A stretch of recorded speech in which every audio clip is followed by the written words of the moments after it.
Sí, buenas noches, hermanos, Dios les bendiga. Estamos de nuevo aquí con nuestro programa Escuche y Aprenda, en donde compartimos a través de este ministerio en el cual Dios nos permite ahora trabajar algunas lecturas de algunos libros, para algunos conocidos, otros desconocidos, pero que son libros selectos a través de este ministerio queremos compartir, con la intención de aquellos que de alguna manera por su economía no pueden adquirirlos, o por cuestión física, algún impedimento físico por cuestión de edad o X situación que hayan pasado, se les comparte a través de este ministerio.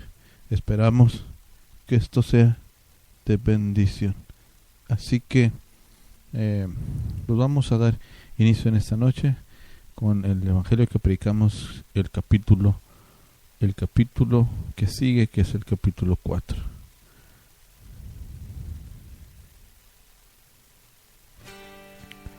Hubo un momento en mi vida en que yo no sabía si estaba salvado o estaba perdido. Recuerdo que trabajaba para la compañía Massey Harris de Toronto, llevando mensajes de un departamento a otro, que era mi trabajo. Recuerdo haber recorrido los pasajes subterráneos de esa gran firma sin estar interesado ni lo más mínimo en el mensaje que llevaba. Mi preocupación era solo una: ¿estoy salvado o no lo estoy? Después de un tiempo abandoné la compañía Massey Harris y fui enviado por la Sociedad Bíblica del Norte de Canadá a vender Biblias en Muskoka, lugar de turismo norteamericano en Canadá. Pero al recorrer los caminos polvorientos con mi alforja de Biblias, ya no veía los hermosos ríos y lagos, ni las magníficas flores, ni los bosques, ni oía el canto de los pájaros. Seguía haciéndome la misma pregunta: Señor, ¿estoy salvado o estoy perdido? Si estoy perdido, muéstramelo a fin de que me puedas salvar. Y si estoy salvado, házmelo saber para que pueda regocijarme en tu salvación. Terminó mi trabajo ese verano y volví a Toronto sin saber aún si estaba en camino al cielo o estaba en camino al infierno. El primer domingo que estuve de regreso concurrí a la iglesia presbiteriana de Chalmers, y al estar sentado hacia uno de los costados incliné mi cabeza y pedí esa noche que el pastor predicara sobre la fe que salva, y poder solucionar de esa manera mi gran incógnita. Al fin entró el doctor McPherson al púlpito y comenzó el culto. Y esa noche predicó sobre la fe. Yo escuché atentamente y le observé intensamente, pero al terminar el culto, junto con centenares de otros, salí a las tinieblas de la noche sin saber si yo estaba salvado o si estaba perdido. ¿Por qué? ¿Era porque el doctor McPherson no había predicado el evangelio? Por cierto que no. Él predicó el evangelio. Una vez y otra exclamó: cree en el Señor Jesucristo y serás salvo. ¿Qué ocurría entonces? Les diré. Ni una sola vez en todo su discurso se detuvo para decirnos lo que quería decir la palabra creer, y allí residía mi problema. Yo sabía que tenía que creer, pero yo siempre había creído. Yo no recordaba ningún periodo en mi vida cuando yo no había creído. Desde mi más temprana infancia yo creía tanto como creo ahora, y sin embargo yo no sabía con certeza si era o no creyente. No hay ateos en nuestra comunidad, ni agnósticos, ni escépticos. Yo nunca había oído de una persona incrédula. Todos creían. Algunos vivían ebrios, otros maldecían y profanaban el nombre de Dios. Otros mentían y robaban. Ni hacían profesión alguna de ser cristianos, pero todos creían. Yo no conocía a uno solo que dudara de la autenticidad de la palabra de Dios. ¿No hay millones acaso en la misma situación? Yo los he encontrado en todas partes a donde he ido, en Rusia antigua, ni qué decir en España, Italia y muchos otros países de Europa, lo mismo que en Estados Unidos y cualquier lugar del mundo. Hay millones que creen, pero que no son salvos. Y si los millones que creen en Cristo no son cristianos, pues ¿qué significa creer? Un día, al fin, vino a mí Ese libro, poco más que folleto, usado tan a menudo por la reina María de Inglaterra en su obra personal Seguridad y Certeza y Gozo, de George Cutting. Y como resultado de su lectura huyeron mis dudas. Me sentí seguro de mi salvación y desde ese día hasta no he tenido duda alguna. Hay 3 pasos en el camino de la fe salvadora, como que fueran 3 peldaños en una escalera. Los primeros 2 no salvarán, pero el tercero sí. Lo que ocurre es que no puedes tomar el tercer paso sin haber cumplido los 2 primeros. Primero, oír. Designo con la sencilla palabra oír el primer paso. ¿Cómo creerán si no oyeren? Es necesario cierto conocimiento de la salvación de Dios antes que se pueda creer. Es por eso que se envían los misioneros a la China, a la India y al África. Los paganos deben oír antes que puedan creer. Estoy seguro que no necesito detenerme más en este primer paso ahora. Estoy seguro que cada persona presente ha escuchado muchas veces el mensaje de la salvación de Dios. Por lo tanto, ya has tomado el primer paso. Has oído. Designo el segundo paso con la simple palabra creer. ¿Qué significa creer? Sencillamente, quiere decir dar afirmación intelectual a la verdad. El diccionario dice que creer es asentir con la mente, cuando, por lo tanto, has dado asentimiento intelectual a la verdad, has creído. Has tomado el segundo paso, pero no eres salvo. Cuando los traductores ingleses del King James estaban traduciendo la Biblia hace 350 años, encontraron una palabra hebrea en los escritos del Antiguo Testamento y comenzaron a buscar una palabra inglesa que le pudiera representar. Finalmente eligieron la palabra confía. Es por eso que la palabra confía aparece tantas veces en las escrituras del Antiguo Testamento. En la versión inglesa se encuentra no menos de 152 veces. A su debido tiempo llegaron al Nuevo Testamento y se encontraron allí con la misma palabra, pero esta vez en griego, y de nuevo buscaron una palabra inglesa que la pudieran traducir con exactitud. Por alguna razón inexplicada eligieron una palabra muy distinta, pues optaron que usar cree era lo correcto. De haber sido consecuente en la traducción, de haber usado la palabra del Antiguo Testamento para su traducción, mi explicación no hubiera sido necesaria, pero usaron en vez la palabra creer, y es esa la razón por la que tenemos tantas veces la palabra creer en el Nuevo Testamento, especialmente en el Evangelio de Juan y las epístolas de Pablo. Ha surgido de esa distinta interpretación de la misma palabra toda esta confusión y malentendido. La palabra creer tiene que ver con la cabeza, con el intelecto. Es un proceso mental, pero lo que ocurre es que uno puede creer todo lo que quiera acerca de Jesucristo y no ser salvo. Puedes creer todo lo que yo creo acerca de la Biblia y sin embargo perecer eternamente. Así es la fe de los demonios. La palabra de Dios declara que los demonios también creen y tiemblan. Estuvieron entre los primeros que aclamaron al Señor Jesús como el Hijo de Dios, pero no se sujetaron a Él. Ellos creen tanto y más de lo que puedas creer tú acerca de Cristo. Ni por un momento dudan su deidad, pero su fe es puramente intelectual. No cambian sus vidas y su condenación es segura, por lo tanto, tiemblan. Estuve en cierta ocasión en determinada iglesia. Quise descubrir si podía sobre qué base recibían a los hombres y mujeres como miembros de la iglesia. Supe que les hacían una sola pregunta. Una pregunta en 2 partes. ¿Crees que Dios te ama y que Jesucristo, su Hijo, murió por ti? Si se contestaba afirmativamente, la persona era aceptada. Pero quien no cree en el amor de Dios, todo el que cree en la Biblia cree en el amor de Dios. Y quien no cree en Jesucristo, que murió por la humanidad, no cree en Jesucristo. La Biblia dice que sí, y si crees la Biblia, crees que Jesucristo murió por ti. Eso no te hace cristiano, eso no te cambia tu vida. Esa creencia es puramente intelectual. Hay miles que creen en el amor de Dios y en la muerte de Jesucristo que no son cristianos. El segundo paso no salvará a nadie y sin embargo ahí es donde se quedan las multitudes.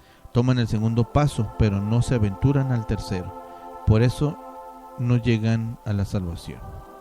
¿Cuáles son las preguntas usuales que se hacen a quienes quieren afiliarse a alguna iglesia? Estas: ¿cree usted en el nacimiento virginal, la muerte, resurrección y segunda venida de Cristo? ¿Cree que Cristo murió por los pecados de usted? Tales preguntas son doctrinales y pueden ser contestadas intelectualmente por cualquiera. ¿Cuáles son las preguntas que hago yo? Estas: ¿ha nacido usted de nuevo? ¿Es usted salvo? ¿Ha recibido a Jesucristo? Tales preguntas hablan de la experiencia. Si pueden ser contestadas afirmativamente, no me preocupo de las demás. El tercer paso, y el único que salva, lo he designado con la palabra confiar. Cuando el carcelero de Filipos hizo aquella pregunta: ¿qué es menester que yo haga para ser salvo? La respuesta, según la traducción de la Nueva Versión, es: pon tu confianza en el Señor Jesús y serás salvo. Una y otra vez en esta nueva versión la palabra creer ha sido traducida como pon tu fe en o pon tu confianza en el Señor Jesús. No tiene nada que ver con el intelecto, tiene que ver con la voluntad e implica una decisión. Hay multitudes que creen, pero que nunca han confiado. En el Antiguo Testamento, el camino de la salvación está expresado: confiad en Jehová. En el Nuevo Testamento dice: cree en el Señor Jesucristo. El Antiguo Testamento tiene la traducción correcta: cuando el individuo pone su confianza en el Señor, es salvo. Ahora, ¿qué significa la palabra confiar? Primero, excluye todo esfuerzo. ¿Te han enseñado a flotar en el agua? ¿Recuerdas cómo lo hacían? Tu instructor te decía, o tu papá: el agua te va a sostener. Lo único que debes hacer es confiar que no te vas a hundir. Échate para atrás y flota. ¿Y recuerdas cómo te echaste para atrás y en vez de flotar fuiste a parar al fondo? De nuevo estabas parado junto a tu instructor, o tu papá. De nuevo te insistió en la importancia de abandonarte al agua y esta vez, sin ningún esfuerzo de tu parte, para tu sorpresa y placer, te encontraste flotando sobre la superficie del agua. Yo quisiera que alguno aquí, en esta noche, se echara a flotar en la gran salvación de Dios. Abandona todo esfuerzo, deja toda lucha, no trates de ayudarte ni por las buenas obras ni por la religión. Flota, confía, repito, excluye todo esfuerzo. Mientras estás esforzándote, no estás confiando. En segundo lugar, confiar implica entrega. Yo creo que la mejor ilustración es aquella que la ceremonia de casamiento. Aquí tenemos un joven que festeja a una señorita. Por algún tiempo conversan, salen juntos. Al menos así deberían de ser. Por fin, él le hace la importante pregunta y ella dice sí. Ahora, después de esta pregunta, están comprometidos. Este joven hace muchas promesas y la señorita cree en la sinceridad de sus palabras. Pasado un tiempo, se acercan las amigas de la novia y le comienzan a hacer preguntas. Sabemos, dicen, que este joven festejante te ha prometido una casa. Sí, es cierto, contesta la joven. Y te ha prometido ropa y comida, pero ¿dónde está la casa? ¿Te la ha comprado ya? Ah, no, dice ella, todavía no. Yo vivo aún con mis padres. ¿Y la comida? Continúan las amigas. ¿No te provee de comida? Por supuesto que no, contesta riendo la novia. Excepto cuando vamos a comer en un restaurante y aún entonces a veces pago mi parte. ¿Te ha comprado ropa entonces? No, contesta la joven. Mis padres todavía me compran la ropa. ¿Y sin embargo crees lo que te dice tu novio? Exclaman las amigas. Sí, dice la niña. Yo creo cada palabra que él me dice. No tengo duda alguna, esta niña ha tomado el segundo paso. Ella cree. Llega el día inolvidable cuando el joven está parado al frente de la iglesia, primero apoyado en un pie y luego en el otro. Nunca antes ha estado parado tanto tiempo. Le parece un siglo. Por fin suenan los acordes de la marcha nupcial y la novia, del brazo de su padre, viene lenta, muy lentamente por la nave de la iglesia. Todos los ojos están fijos en ella.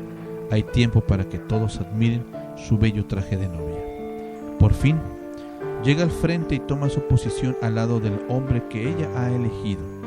El pastor le hace varias preguntas importantes a las que ella contesta sí. Luego pasa algo que nunca ha pasado antes y quiero que notéis muy cuidadosamente mi fraseología. Por primera vez en su vida, ella se pone en manos, se entrega, se confía al joven. Tomando su brazo, ella abandona la iglesia bajo su protección. Él será quien la mantenga, él será quien la cuide y es él quien será responsable de ella. Las preocupaciones de ella han cesado. Tiene quien vele por ella. Poco después llegan otra vez sus amigas. Bueno, pregunta, ¿te ha dado un hogar? Ah, sí, exclama. Ahora vivimos juntos en nuestro hogar. ¿Y la comida? Sí, dice ella. Paga las cuentas del almacén, del carnicero y del verdulero. Por supuesto que me provee de alimentos. ¿Y la ropa? Sí, me compra la ropa también. No tanta como yo quisiera, pero todo lo que necesito. En realidad, él está atendiendo todo. Justamente cuando comenzó ella a recibir todo, cuando tomó el segundo paso, cuando ella creyó, o cuando tomó el tercer paso y se confió a su marido. No fue hasta que se entregó. Ella creyó, pero no recibió nada. Cuando ella se confió, recibió todo. Lo mismo ocurre con la salvación. Puedes creer tanto como quieras creer y no recibir nada, pero el mismo momento en que tú te das, te pones en manos de Jesucristo, te entregas a Él, te confías a Él, eres salvo, pero no antes. ¿Lo has hecho alguna vez? Ya ves que implica una entrega. Es algo que debes hacer. Lo mismo que la novia tuvo que recorrer la nave y entregarse en forma definida al hombre que había elegido para todo el resto de su vida, lo mismo debes entregarte al Señor Jesucristo por el tiempo y la eternidad, si has de salvarte. El segundo paso no te salvará. El tercero es absolutamente necesario. Debes confiar en el Señor Jesucristo. ¿Harás tú entonces lo que hizo la joven del cuento? ¿Recorrerás la nave de esta iglesia? ¿Te entregarás al esposo celestial como ella lo hizo a su esposo terreno? ¿Confesarás tu lealtad a él? Si lo haces, serás suya para siempre jamás, y él se hará responsable de ti. Vemos a un nadador en peligro. Se ha agotado. Lucha desesperadamente. Se hunde por primera vez, debatiéndose furiosamente, mientras que en la orilla un hombre de brazos cruzados no hace ningún esfuerzo por rescatarlo. Se hunde por segunda vez y aún lucha, pero el hombre de la orilla sigue indiferente sin hacer ningún intento de salvarlo. Ahora se hunde por tercera y última vez y ya no lucha.